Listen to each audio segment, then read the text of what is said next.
Sejam muito bem-vindos, meus irmãos, a mais uma Conversando com a Casa do Evangelho.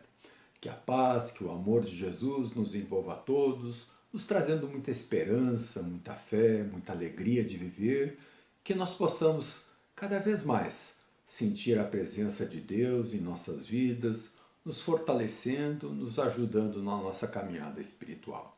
Se conosco, Pai amado, hoje e sempre. O tema que nós temos para conversar hoje é muito interessante. Ele propõe o tema A Lei de Liberdade, Liberdade de Pensar, Liberdade de Consciência. Capítulo 10 do Livro dos Espíritos, da Lei de Liberdade. Esse é um tema muito bacana porque ele faz várias colocações que muitas vezes a gente fica pensativo no nosso dia a dia. Ele trata da questão da liberdade natural, trata da questão da escravidão, da liberdade de pensar, da liberdade de consciência, do livre-arbítrio, das fatalidades e do conhecimento do futuro.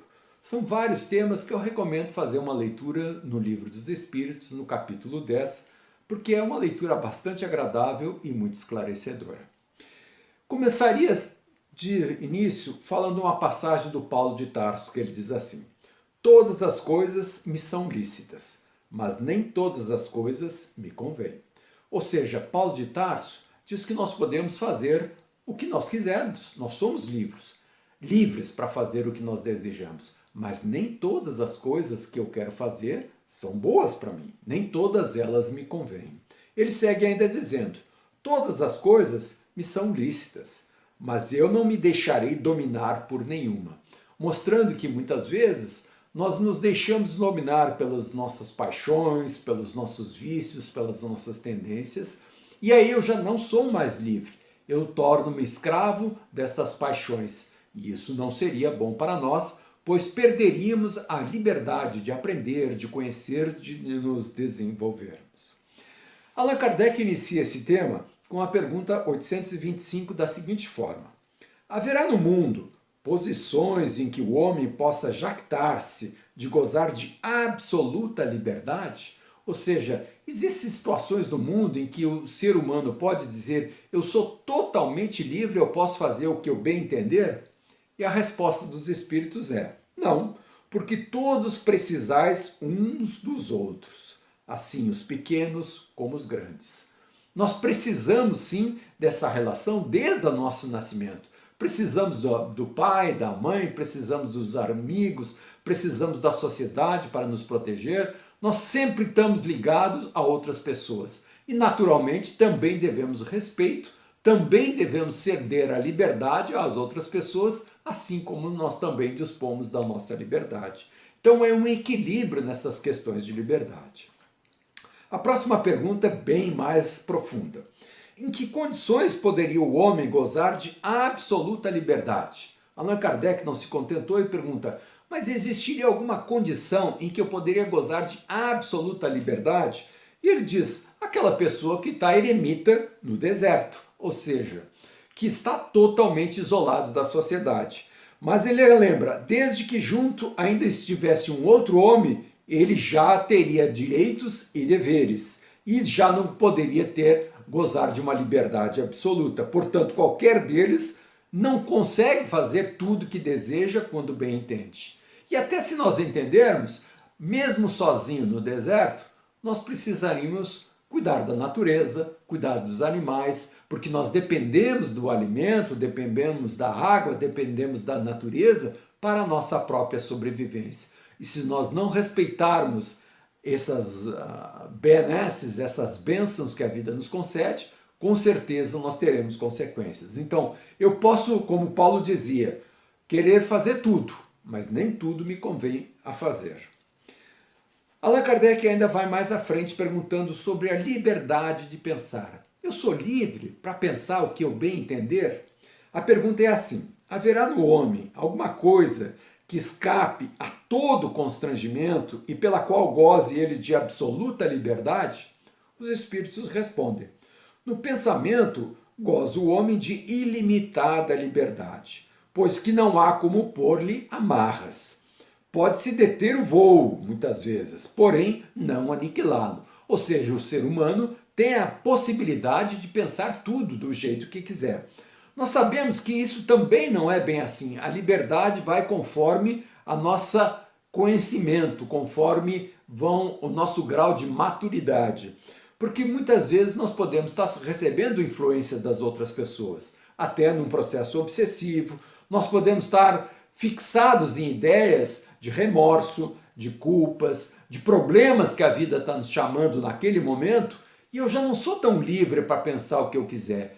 Eu estou preocupado com aquelas coisas e eu fico rotineiramente voltando o pensamento a essas realidades a cada momento da minha próprio dia, da minha própria vida.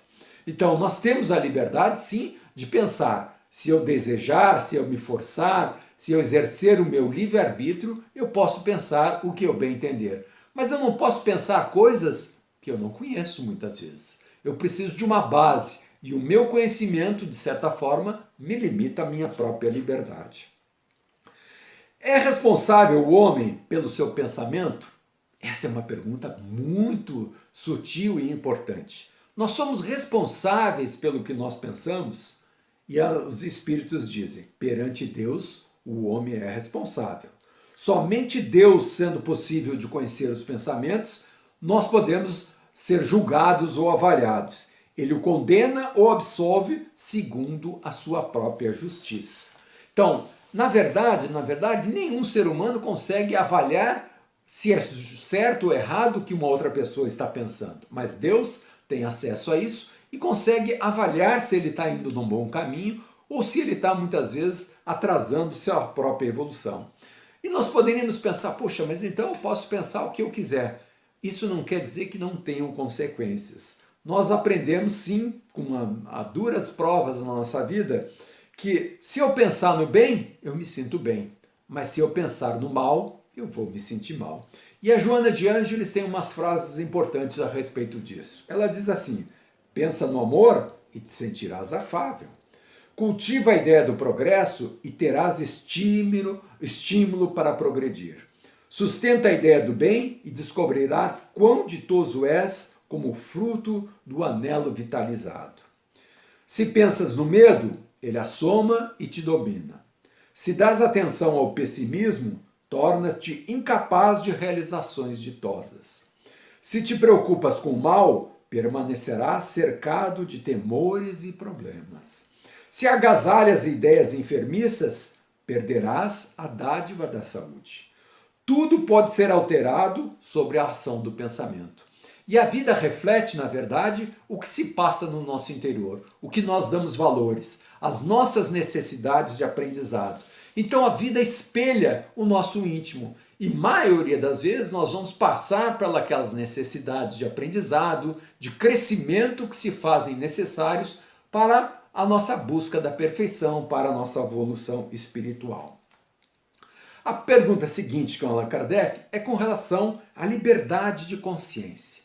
Entendendo como a liberdade de consciência, a formação que se tem desde o berço, desde o nosso nascimento, os nossos pensamentos, os nossos valores, a nossa educação, vai formando a nossa consciência. E aí a pergunta que Allan Kardec faz para os espíritos é assim, será a liberdade de consciência uma consequência da de pensar? Ou seja, se eu tenho a liberdade de pensar, eu tenho a liberdade de ter a minha própria consciência, os meus valores, a minha forma de entender a vida?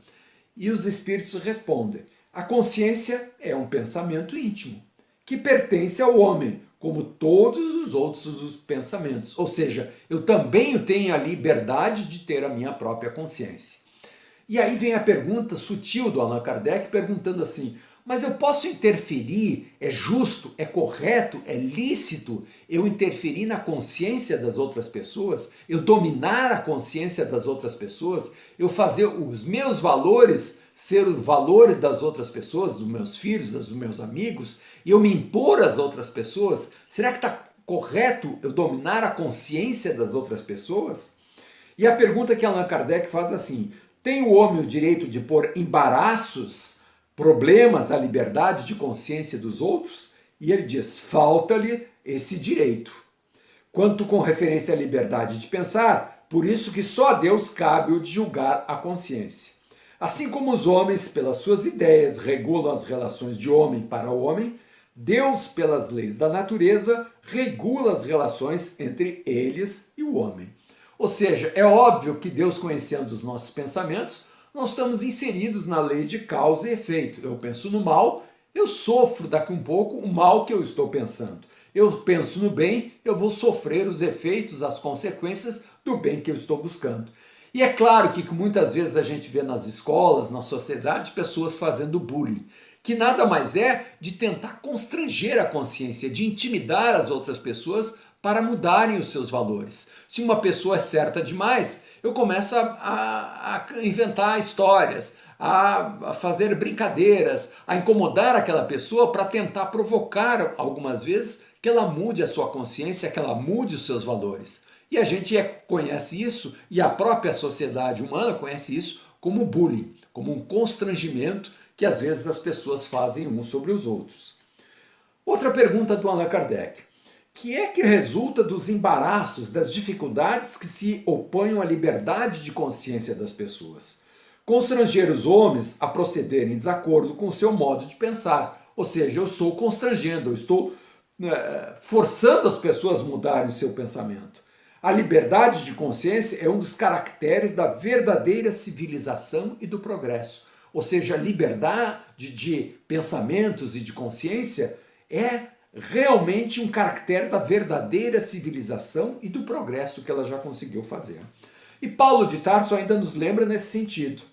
Tende o cuidado para que ninguém vos faça presa sua, por meio de filosofias e sutilezas, segundo a tradição dos homens, conforme os rudimentos do mundo e não segundo o Cristo. Ou seja, cuidado para não seguirem a sociedade, as tendências, os modismos, em vez de seguir os próprios ensinamentos do Cristo na nossa vida.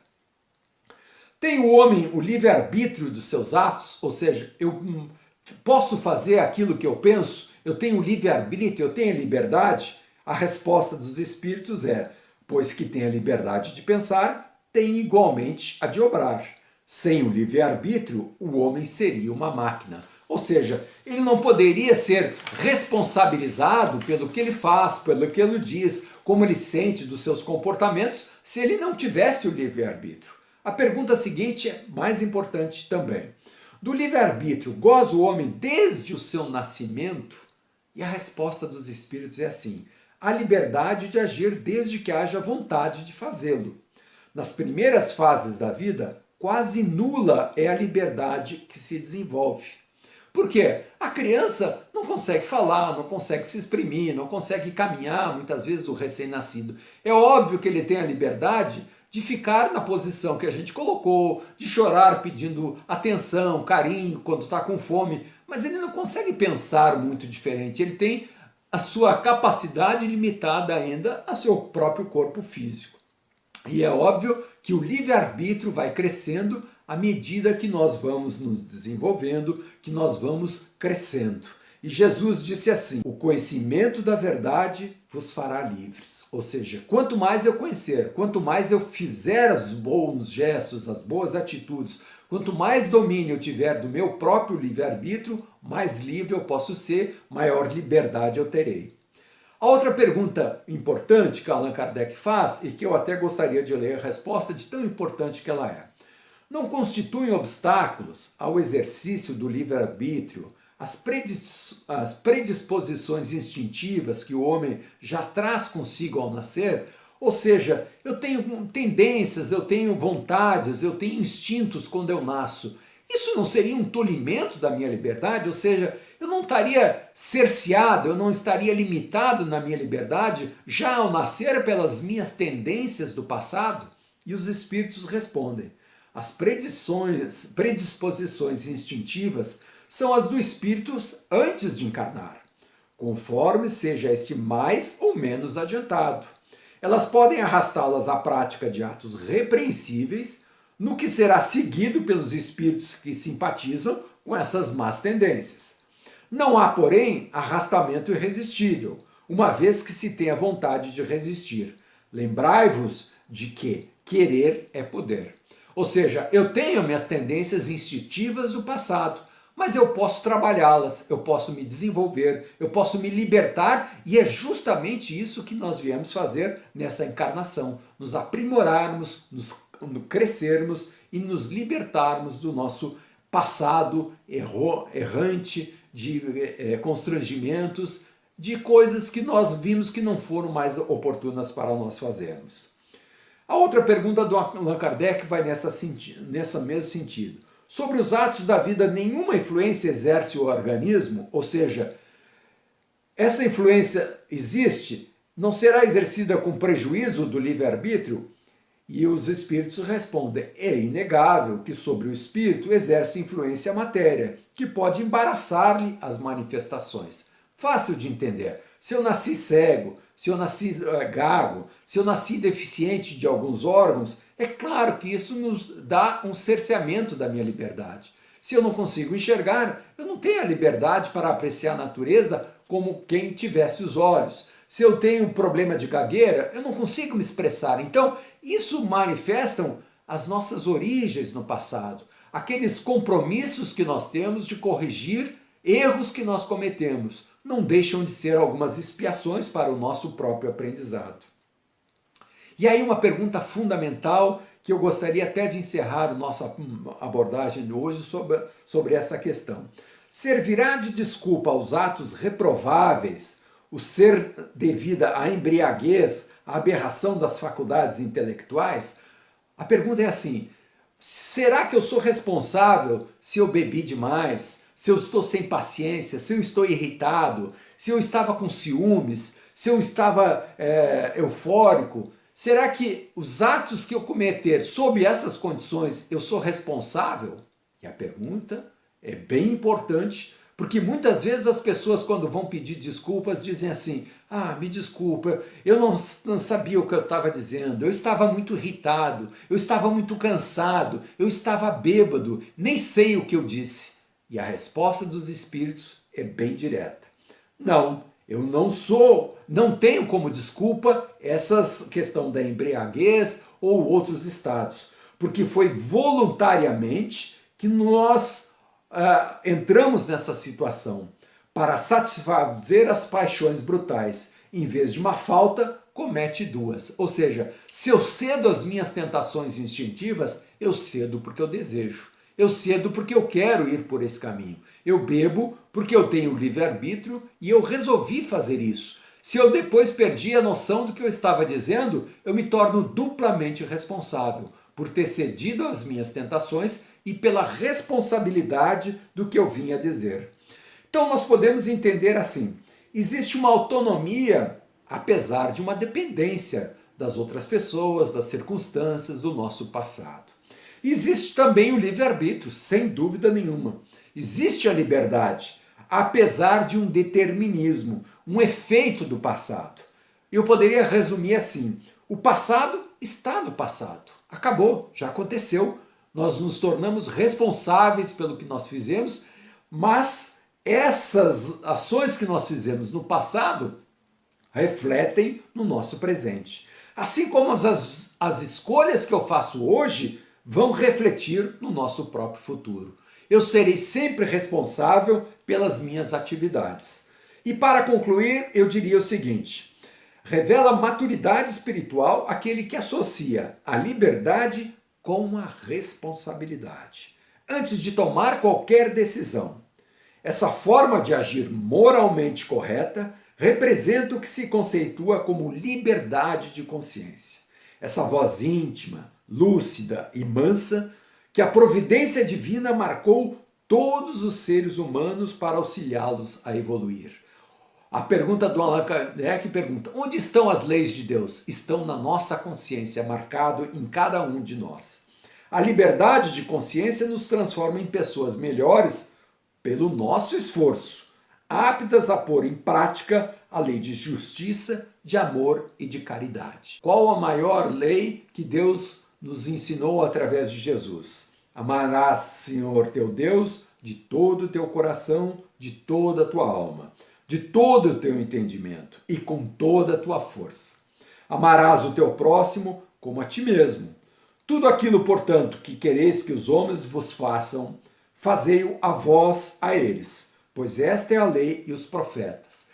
Se eu fizer exatamente aquilo que eu gostaria que me fizessem, eu teria a liberdade de estar atendendo também a liberdade do meu próximo, porque eu amo o meu próximo e eu quero o bem para ele. É uma lei fundamental que pode nos orientar em todos os momentos da nossa existência. Muita paz, muito amor, muito saúde e muita esperança para todos nós. Que Deus nos abençoe.